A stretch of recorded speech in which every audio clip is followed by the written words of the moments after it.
for the last person on the stage right now, let me please bring up the Vice President of Mercy for Animals. He is the author of 3 wonderful books, How to Be Great at Doing Good, Veganomics, and a book that truly changed my life and my advocacy several years ago, Change of Heart, What Psychology Can Teach Us About Spreading Social Change. A warm welcome, please, to NickCooney.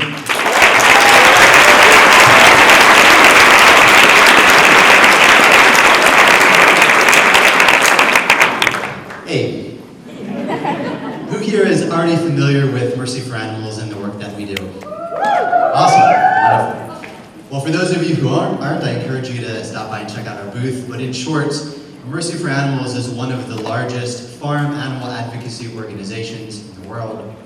We're probably most known for our undercover investigations, going into slaughterhouses, hatcheries, and factory farms, and getting footage of the cruel realities of these places and bringing it to the public.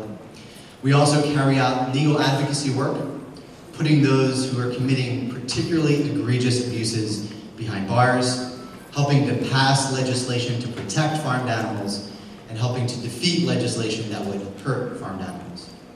We also carry out education programs around the world, across North America, as well as Latin America, Brazil, India, and China, getting millions of people each year to pledge to leave animal products off their plate.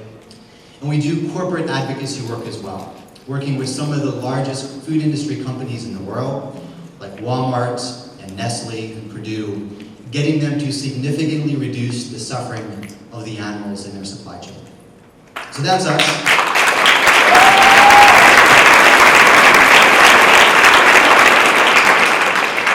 So that's Mercy for Animals, but let me switch gears now and talk about you.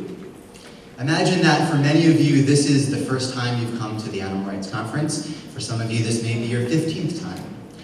In either case, I'm sure that over the course of the next few days, you're going to learn some things, some information, and that's great. I'm sure you're going to make some friends that you didn't have when you arrived, and that's great. Imagine you're probably going to buy a few t-shirts, that's great too. And you're probably going to leave feeling inspired to do more to help animals, and that's great as well. But I hope that after the conference wraps up, and you head home to wherever home is, and you go back to whatever your regular life is, that you'll keep in mind that ultimately those things they're good, but that's not what really matters. And there's a few things from my childhood that have really stuck in my mind. I'm sure the same is true for you. Things that weren't all that significant, but for some reason just stick in my mind. And for me, one of those things was growing up and playing Little League Baseball.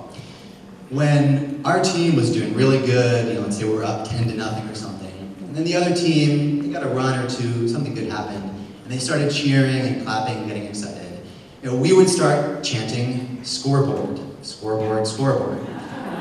Right, 10-year-olds being jerks. And basically the point we're trying to get across is that, sure, you're doing good now, but check out the scoreboard, we're winning, we're destroying you, we're going to win this game.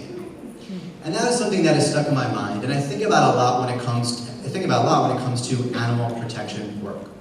Not in the sense of jeering others, but in the sense of our own personal scoreboard. It doesn't really matter how much any of us care about animals. It doesn't really matter about how loud our voices are, or how pure our message is.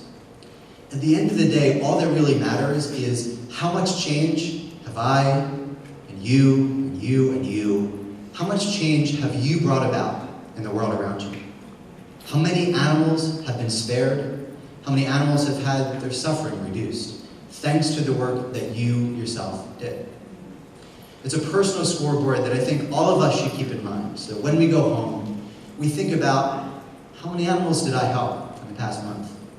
And how can I help even more in the month ahead? Having that mentality, realizing that at the end of the day, none of those other things matter to animals. All that matters to animals is how much change have I, as an individual, and those I work with brought about. The more we have that attitude, the more effective we will be each month, each year, and over the course of the rest of our lives. Thanks very much.